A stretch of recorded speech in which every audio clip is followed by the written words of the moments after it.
with Reserve Bank Governor Lesetja Kganyago to discuss the country's ailing economy. They will later brief the media on recent economic development in South Africa. Let's now cross live to Arabile Gumede at the Reserve Bank to tell us about what's been happening. Arabile, let's just start first by recapping the purpose of this visit.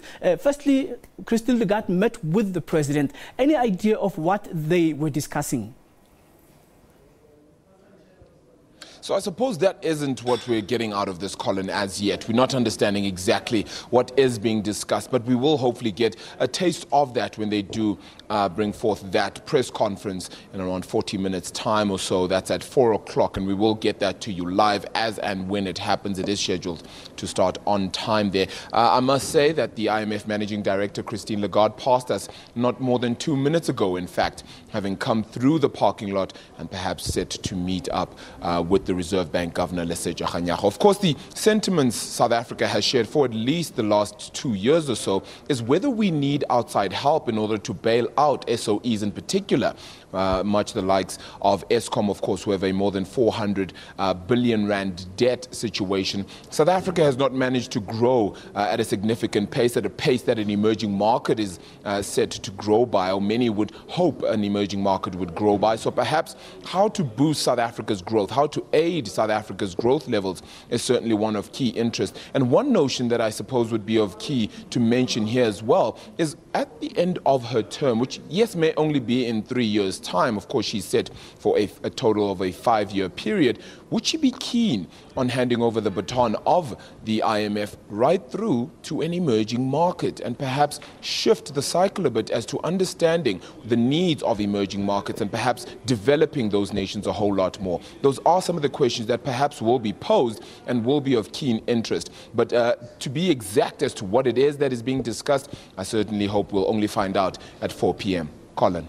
Well, Arabile, earlier in the year, we were talking about the enthusiasm that the country had about the prospects of economic growth now that by then President Cyril Ramaphosa was elected as president. But the Ramaphosa dissipated, and recently the IMF said that the prospects of growth are fading. So as a country, with this meeting and its timing, are we not looking at South Africa as a country that is likely to bounce back from its economic woes? And if they've been talking about a bailout, do you think it's something that is really advisable at this stage?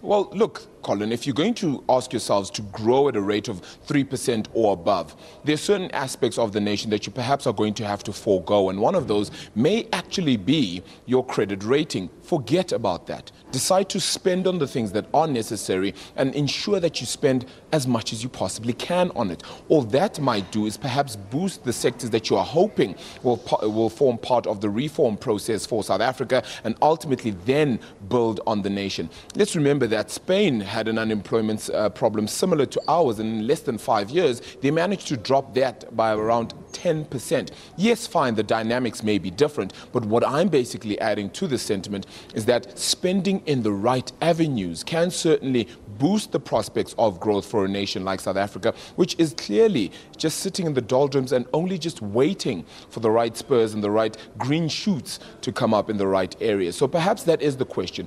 How do we then revitalize and rejuvenate areas of the South African economy that lie in the doldrums? Much like mining, yes, fine, we do have the new mining charter sort of set in stone, if you want to call it that. But let's remember that a lot of people are still weary as to the labor processes that happen in South Africa and may not be willing to spend as much as they would have before. Manufacturing, it was the massive boost in the third quarter GDP number, which we saw go up 2.2%. But is there enough in there for South Africa to have a sustained outlook that is certainly going to aid the prosperity of South Africa's communities and even build onto the unemployment saga which we have and help us solve that crisis? So those are going to be the key questions. Whether we're able, however, to just sit back and hope that we will bounce back just purely based on sentiment from the arrival, of course, of President Cyril Ramaphosa earlier this year, Clearly not. It's been a year since he's been elected president of the ANC, and one would say that things have remained much the same,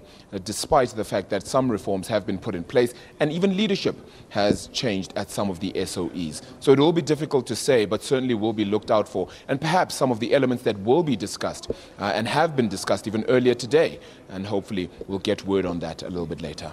Yeah, you know, Arabile, when one looks at the problem sectors that we had, for example, agriculture, manufacturing, as mining, as you have already alluded to them.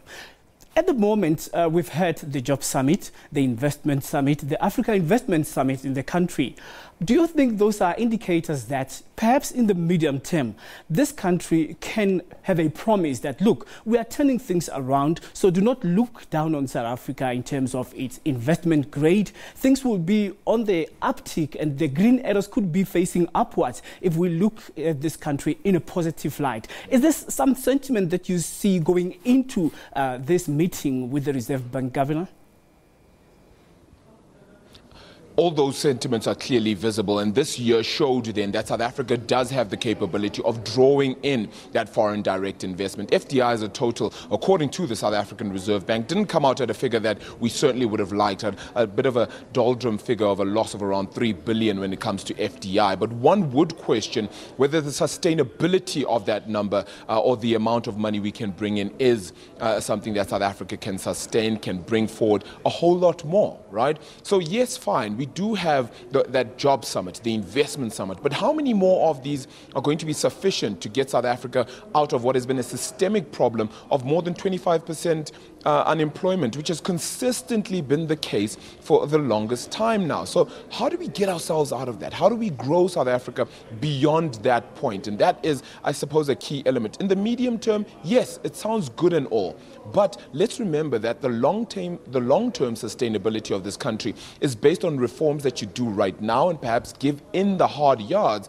so that at a later stage you're able to pick things up, and it would be a whole lot easier because you've done the hard graft, you've done the worst. And so perhaps President Cyril Ramaphosa has to be the hard-line president and say we're going to forego certain things and we're going to push to make sure that we're going to align, whether it be our state-owned enterprises or whether it just be government coffers, whether we're going to ensure that we spend perhaps willfully on ensuring that the structure of these is set and cast in stone and is secured first and foremost. We change procedures at all of these SOEs and then push ourselves forward. Because at the end of the day, investment is only drawn to profits. And if they don't see their investment coming to fruition, then it certainly means that South Africa may find itself losing out on the investment opportunity.